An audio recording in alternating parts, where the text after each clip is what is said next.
All right, welcome to the Straight Red Card. This is the final segment of this week. I shouldn't even say that again. I don't know when these segments are coming out. This could come out tomorrow. It could come out on Wednesday. I don't know until I listen to it.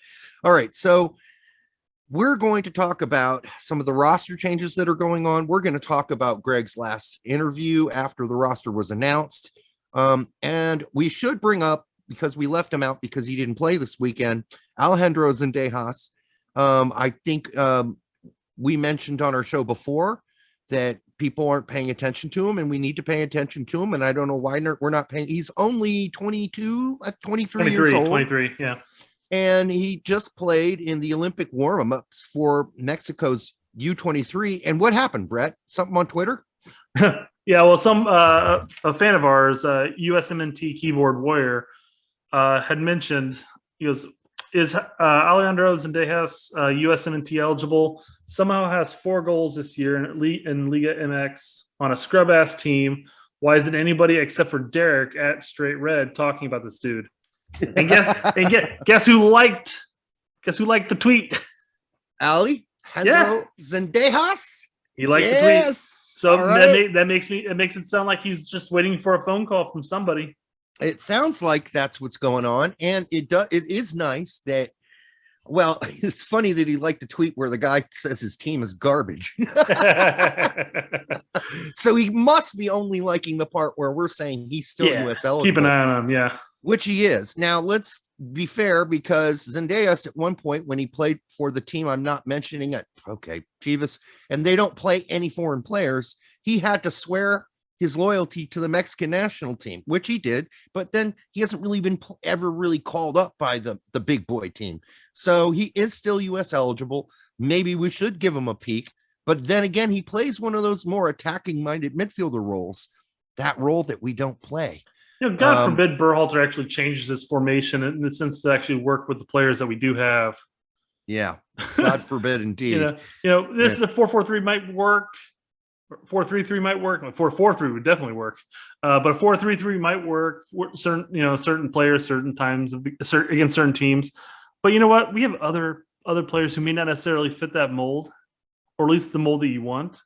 Right. Just make some changes, adjust some tactics, get these players out there, and make it a little creative.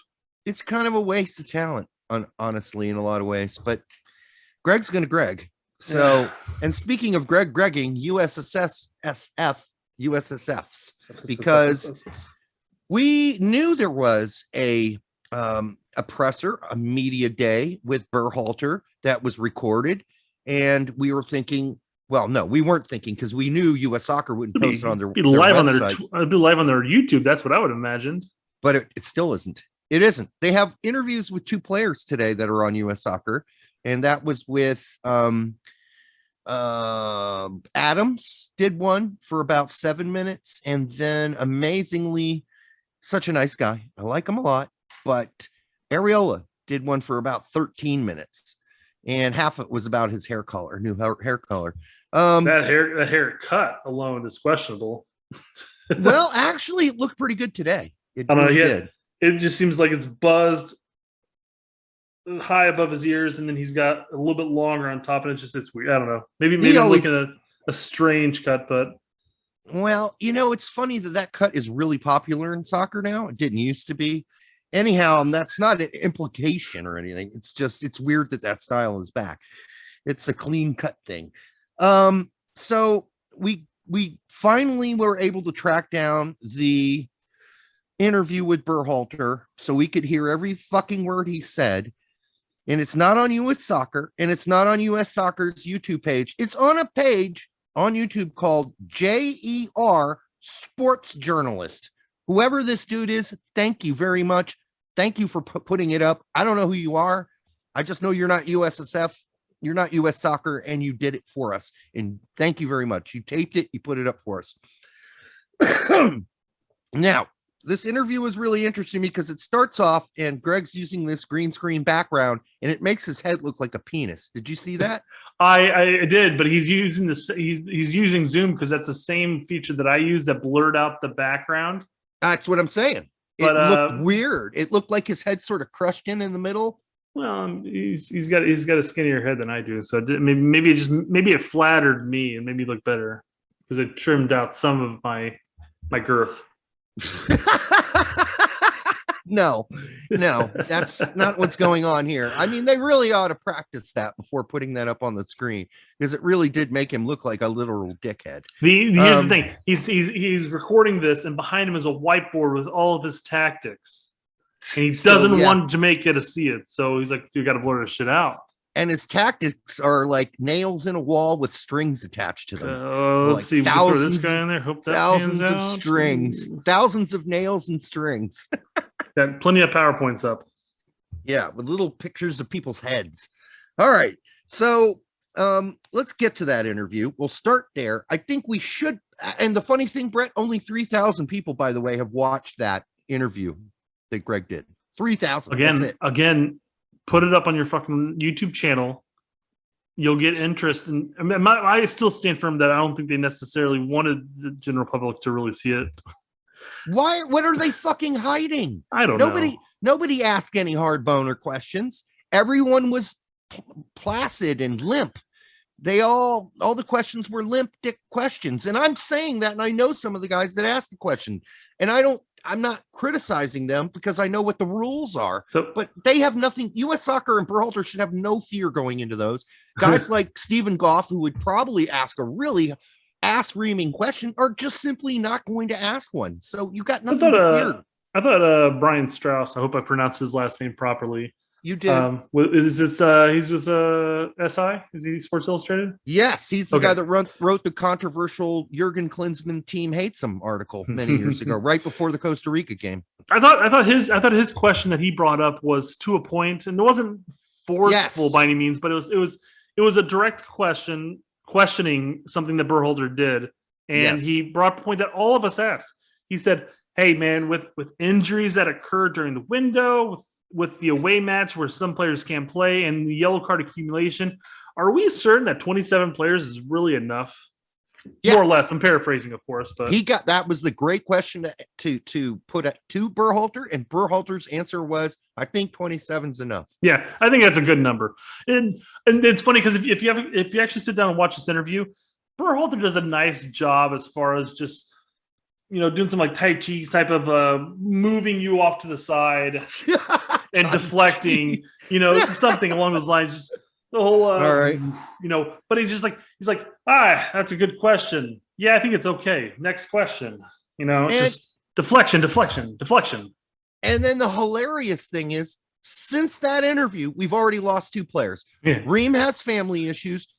Brooks has back herpes, so he can't come.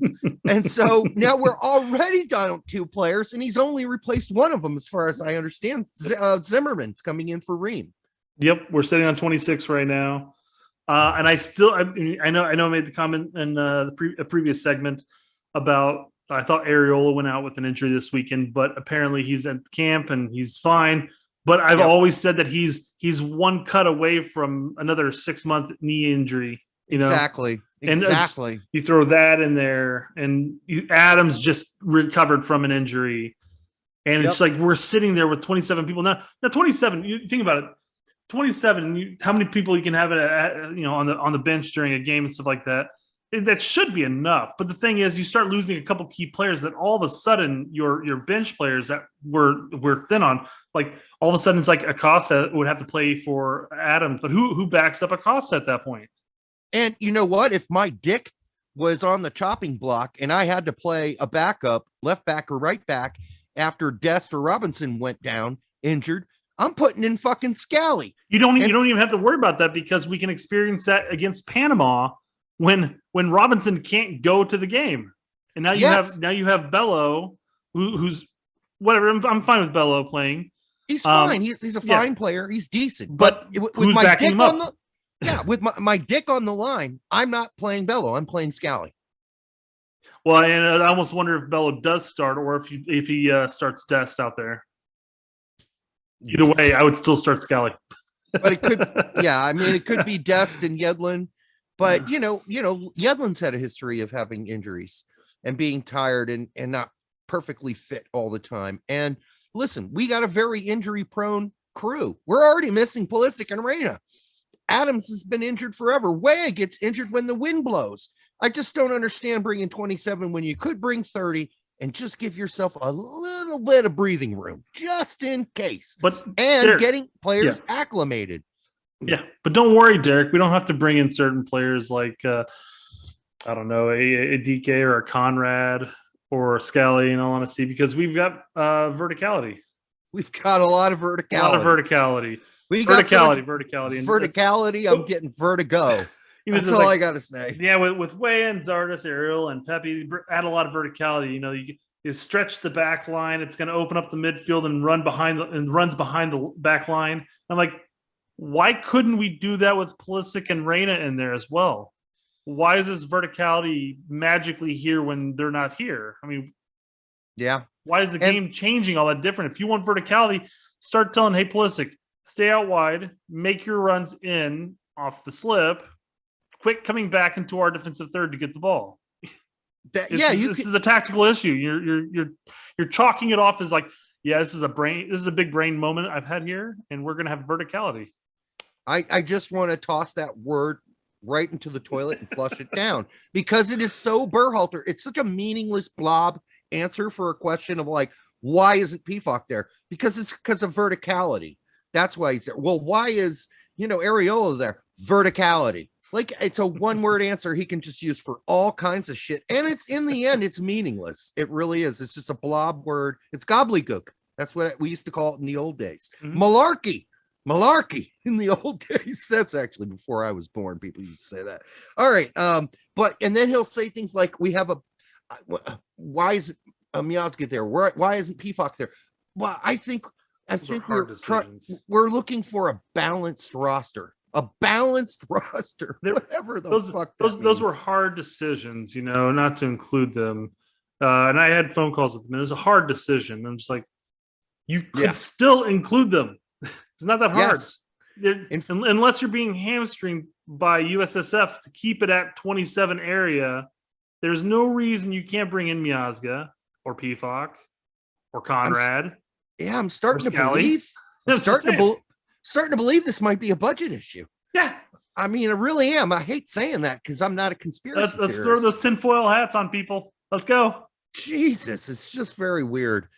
And then, so the whole Weston thing got covered as well in the interview. And he basically said, listen, we're moving on. I was fine with those answers. Yeah. Yeah. But one thing he said was Weston was forthright and honest, admitted to what he had done. Then his dad tweeted, well, everybody else was doing it too. So it's not like he was completely 100% honest, because if he was, he would have tattletaleed on his teammates. But you don't want that to happen. Wes understands, snitches get stitches. Yeah. And quite frankly, Berhalter kept going around like, yeah, and he's going to have to gain the trust of the players again. I'm like, I don't think that unless he did something to another player. Yeah, we jokingly bring it up from time to time, but I'm kind of hesitant on bringing it up again because every time we say it, it's escalating. But unless he's done something personally to somebody, I don't think any player in there is gonna be like, oh, dude, I can't trust you after that, man. I know. I never thought that was an issue, but he brought it up in the Warshaw interview, and now he just brushed it off like that shit's over. Okay, is it over or is it? He got pressured by another guy. Like, is it over or does he still have a yellow card or whatever? No, it's just over. Well, that's an interesting concept because I mean, if he does something again, will Berhalter hold this initial incident over top of it as well? Like, dude, this is the second fucking strike, man. I mean, he could have said something like, "Well, listen, obviously we've talked to Weston, and he knows that he's going to have to be extremely accountable going forward." Yeah, But it's not what he said. He said it's over. So, all right, fine. It's over then.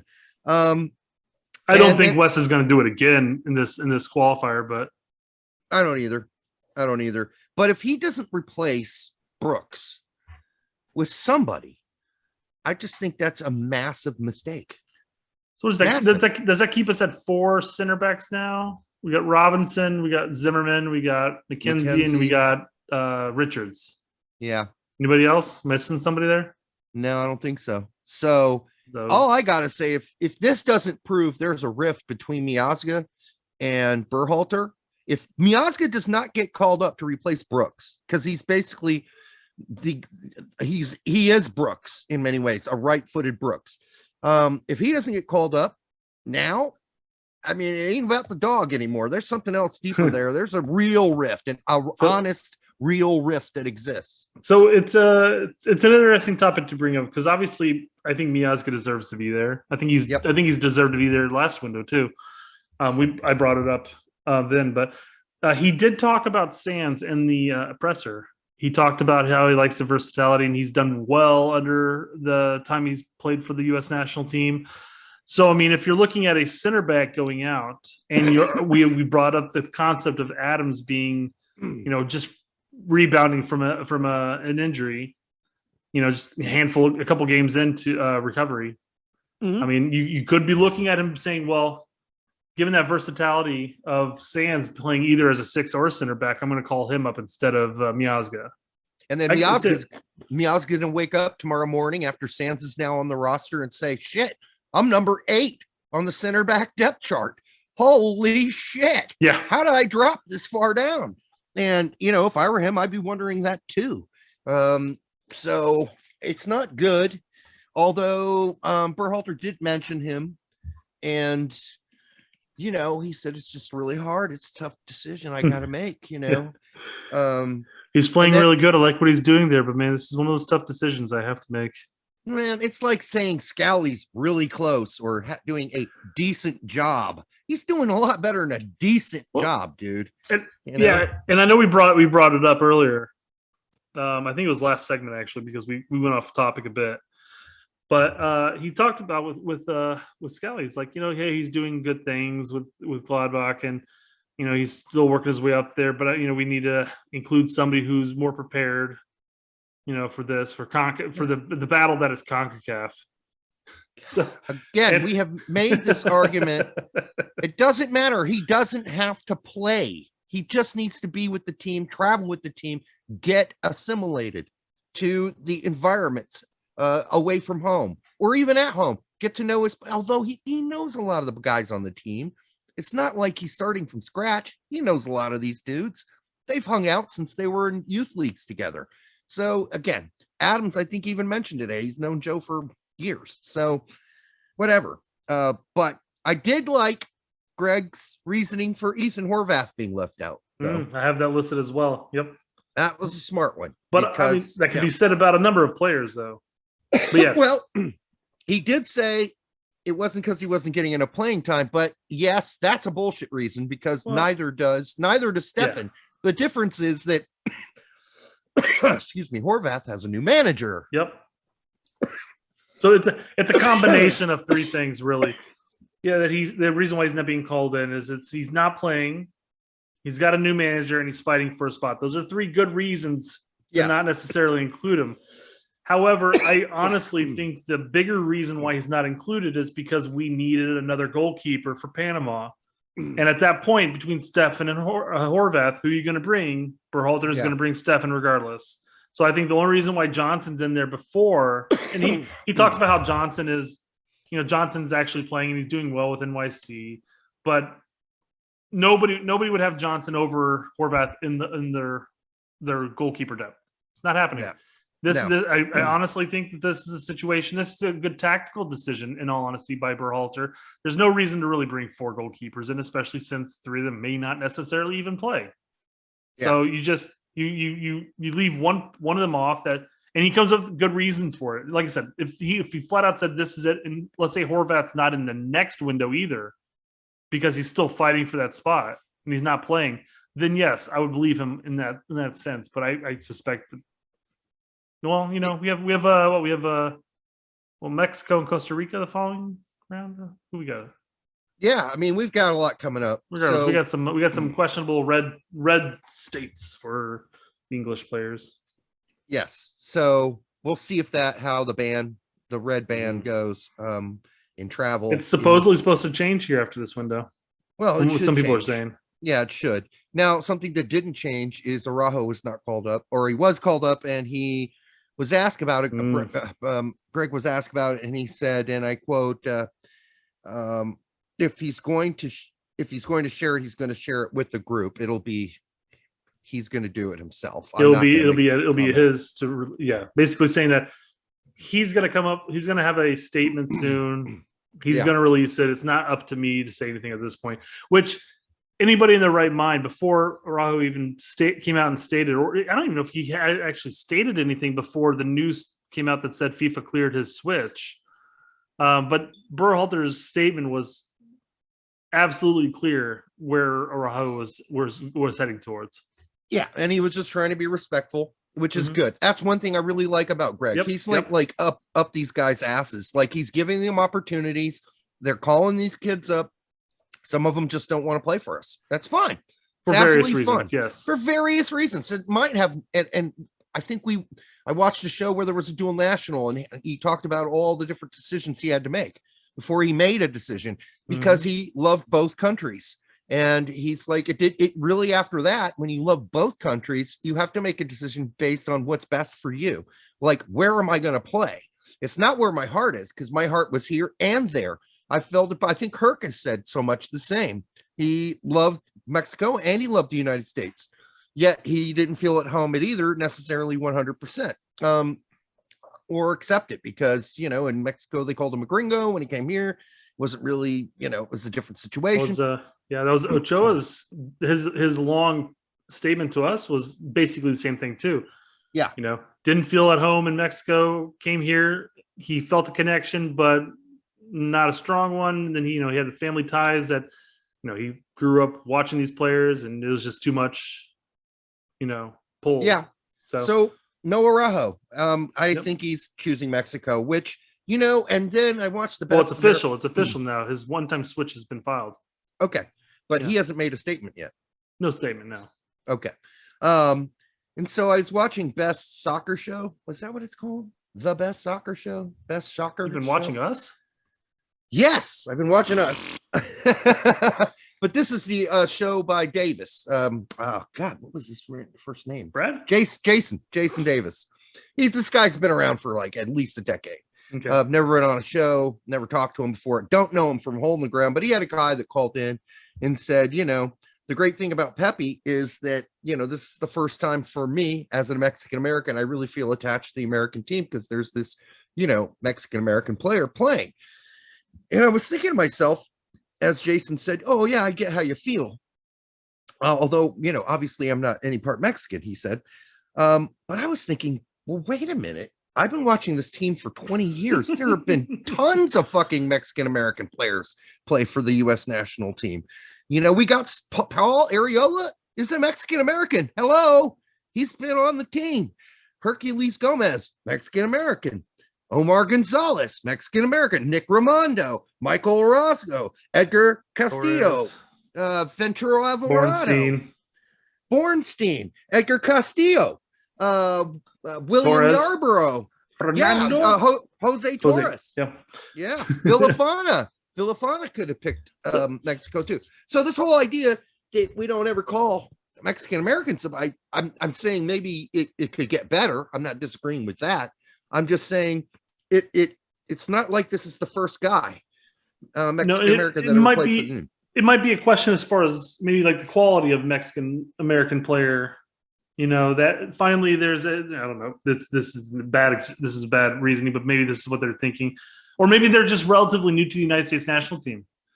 I mean, prior to this, you may have had Omar Gonzalez to really look at if you're young enough, and then all of a sudden, bam, Well, let's look at some of the more recent call-ups, right? Ochoa, who he decided to go play for somebody else.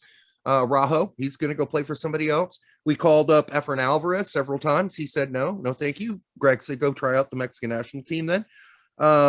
We've got Jonathan Gomez to think about. He was called up. Gomez, U20s, yeah. A pre-camp and the U20s. Your guy Pineda in Chicago.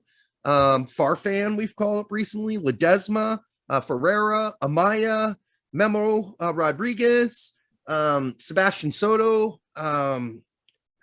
Who am I leaving out here? Uli Lanez. Yeah, I was gonna say Lanez. Yeah. I mean, listen, folks, we're not no one's being ignored here. They're not being ignored. We just got to give it some time, and we'll see how it all works out and pans out. But there are a lot of people on the plate. Let's put it that way. A lot of people. Now, who pans out from that's on the plate? We'll see. But Pepe's not the only guy going to be playing this next window who's a Mexican American. Ariola is probably going to start right to the right of him. There'll be two of them to root for there. So, and Cal was brought in for a Gold Cup as a possibility. Yeah, sort of a last second thing, filler thing, and then they sent him back. Also, I try to remember who it was. This was really kind of a funny moment in the interview. Charles Boehm said that Julian Green was on the roster. Did you see how that threw Berhalter for a loop? He's like, do we have Green on a roster? And I'm like, this is the funniest thing in the world. That Berhalter's showing some sense of humor, but no, he was completely thrown. And I'm like, wait a second, you should know that. How did that possibly throw you? Like, if Green got on the roster, that obviously somehow slipped by you, and he just didn't. He was like, wait, was Julian on the roster? Well, and that's the thing. If somebody were to come to us and like, yeah, what are your thoughts about Julian Green being on the roster? You and I would both be like, Julian Green's not on the roster. And we're not the coach. We're not the fucking manager. And yet there was like a 15-second delay. Let me look this up. As some half-wit at USSF looked it up. Yeah. They're like, no, somebody, he's not on there. I guess maybe everybody else was muted or whatever, but somebody should have chimed in and goes, he's not on the roster. You know? I mean, what if they called out your name? Your inclusion of Brett Corbett on the roster? I will clip that, and that'll be our intro from now on.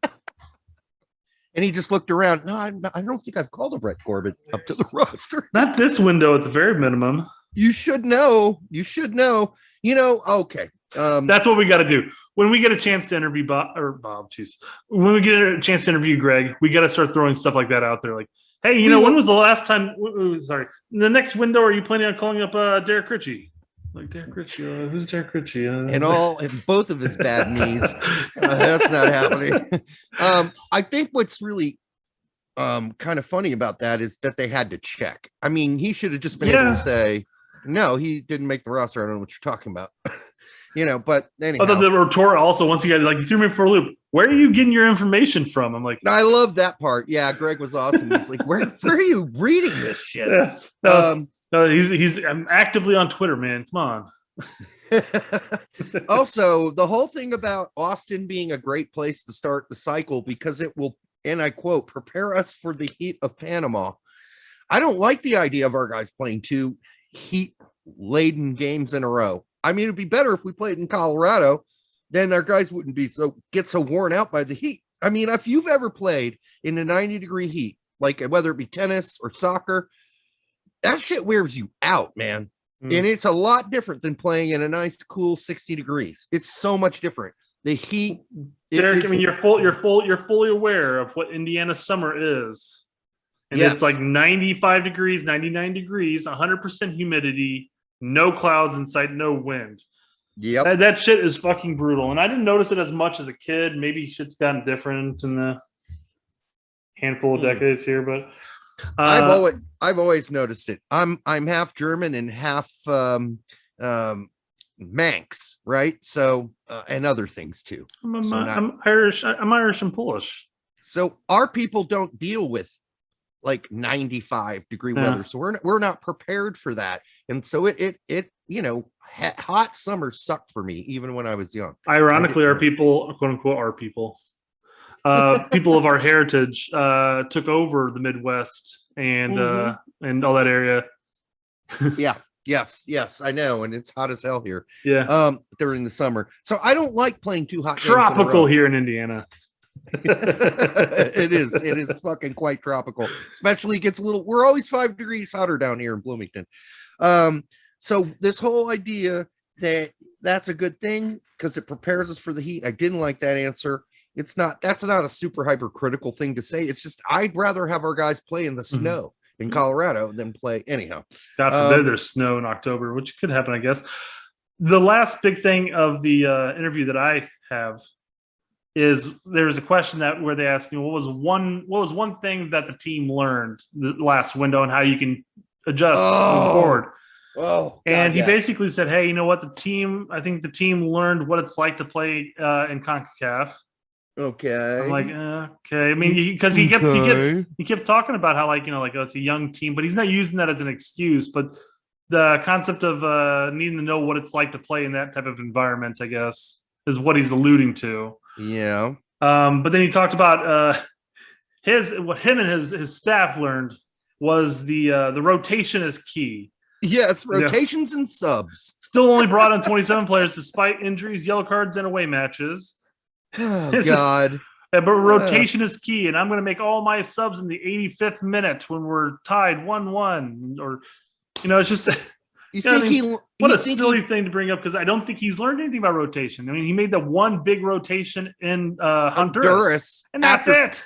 Well, let's hope he learned that from the Canada game. Maybe, I don't know, Because all of us pulling our hair out during the Canada game. Well, bring some fresh legs in. He mentioned in the presser after the Canada game that he didn't want to make any substitutions initially because the players are still playing well. I'm like, no, that's not the point of a substitution. I mean, I'm sure you're fully aware of this, but sometimes you need to bring in fresh legs as a whole to change things up. Yes, you just can't keep going with what's not really working. It's kind of working, but not really working. Let's get some fresh legs in there. Let's get some. Let's make Canada second guess who's now in there and how they're going to have to change their tactics. Yeah, and you could even change the formation and fuck them up some more. Yeah. But the whole point is they're getting tired. Their CBs are getting tired. And, their left back and right back or whatever, their wingers are getting tired. And now you're bringing in some fresh fucking legs. And it does make a difference. And the fact that he had to say he's just learning about this is a little scary to me. I was rotation is key. How long has he been a coach? Like, Jesus Christ. Rotation is key. I was like, he must think that the guys asking the questions are dumb. None of those guys are dumb. We know some of those guys. They're not dumb people. And I just can't believe they're not allowed to respond, of course. So they can't say, well, that's kind of weird because shouldn't you know that? You can't say that. So, yeah, we're kind of stuck. And then the whole thing that we noticed today from the interviews with Adams and Areola is the one game at a time mantra that Berhalter spoke of in the Warsaw interview. One game at a time, one game at a time. No, Adams didn't come out today and say, we're getting 9 points. He said it's one game at a time. And if we do that, then we'll get the 9 points. So that's one of the new mantras. The thing that really irritated me, though, Brett, is this moron guy who asked the same question of both the players. And the question was, he kept asking about the men and women's deal with USSF and what they thought of it and blah, blah, blah. And he's not going to get an answer to that question. What is he trying to do? Either sabotage the player or make them answer a question that'll get them in a lot of trouble. But it was at least good that both Areola and Adams had at least, I think, been prepped because they basically answered the question the same way, which is, I don't know. I don't know a whole lot about it. I don't know the details, so I really can't answer. And why would you put those kids, those two guys, well, Areola's not really a kid anymore, but still, why would you put them and subject them to questions that really have nothing to do with them? Because the argument is between USSF and women's soccer. Yes, there is some relationship between the men's and women's team, but it's also a FIFA issue. These guys are in no position to answer these questions. None. Yeah. So you're basically throwing out questions to sabotage them. You're hoping for a clickbaity response that you can throw it out there and hope to God that it catches. And all of a sudden, I mean, it's why to your point, why would you do that? Why would you do that to them? I mean, yeah, it's not their business right now. I mean, they may have an opinion on it, they may have whatever, but I'm just like, it's before a World Cup qualifier. They don't need to be thinking about all that stuff. I'm sorry. And you really think these guys sit around all day talking about that issue? No, they don't. They're talking about how to win the next game. Mm-hmm. They're talking about how we beat this next team. They're not focused on shit they have no control of. They don't have much control of it. They might have some thoughts, but that's like the U.S. Players Association or whatever. All of them have any, deep involvement in that. So these questions, and this guy, this fucking idiot will probably ask this question of every goddamn player who gets interviewed in the next week leading up to, or the next few days leading up to Thursday. And it really irritates me because he's just doing what you just said. He's looking for clickbait. That's what he's looking for. He's asking guys that are not 100% informed on the situation or the deals behind the scenes between FIFA, US Soccer, and the women, and trying to get them to say something stupid. And then so that everyone could go eat them alive on fucking Twitter. That guy's despicable. I wish social media. I wish he did not have a fucking voice at the fucking podium, so to speak, asking these questions. It's really irritating. Really irritating. All right. Well, I think maybe they need to take some lessons from Berhalter and how to deflect it. Like, what do you think of the pay issues between the women's national team and USSF? Well, I think we all play soccer, and we all want to win. And the big thing here is we got Jamaica in a couple of days, and I'm hoping to God that we just do well and we get those 3 points. I mean, you think about it. If Adams had said, I don't know what you're talking about.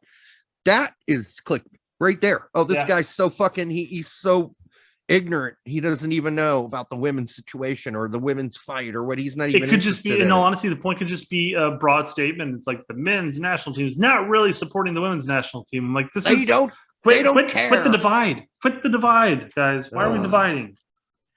Yeah, I don't know what paper that guy was with, but don't read his paper or his articles. He's a fucking idiot.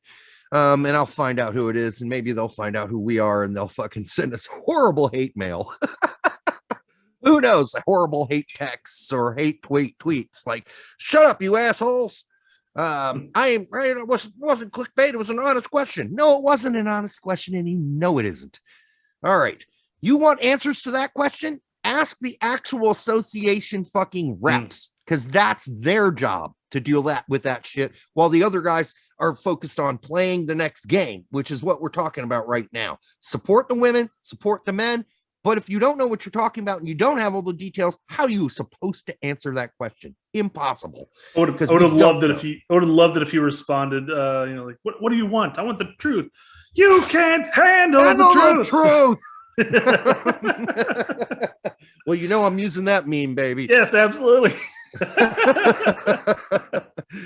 All right, folks. I think that's going to do it for tonight. And thank you for everybody here for showing up, supporting us, watching our shows, spreading the word. It was really cool when I was on Pete and Filippo's watching their show, and I typed in, all I did was type in like one sentence, and people were like, "Oh man, some big goddamn fucking soccer royalty in this motherfucking house right now. You've got this guy from there, you got this guy, you got the straight red card guy. Goddamn, everybody's showing up to watch Pete and Filippo." Yeah, we do watch. I try when I can. So but it's been a lot of fun. We're having fun, and if you're not having fun, then that sucks. You need to have fun. Yeah, I mean, that's all we're here for. That's it. We're having fun, and as soon as this isn't fun, we're done doing it. Okay. No, then we'll start doing the clickbaity shit.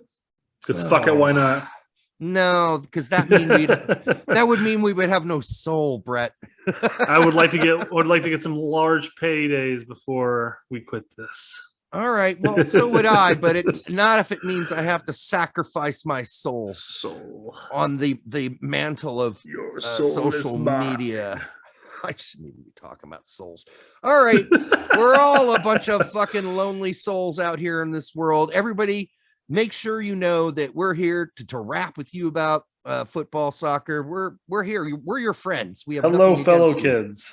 Yeah, we're here. If you comment, unless you call us names, you're going to probably get a pretty polite response from us. So let's keep that up. Let's keep the comments rolling. Everybody be nice to one another as much as you possibly can. I have to say, Brett, our fucking page, our YouTube page comments have been pretty much pristine. I mean, I don't remember anything too out of control. Maybe I hear there and I hear there, but nothing too bad. So thank you all for having really cool conversations with one another. Until the next time on the Straight Red Card, eat a big fucking shortcake sandwich with lots of whipped cream.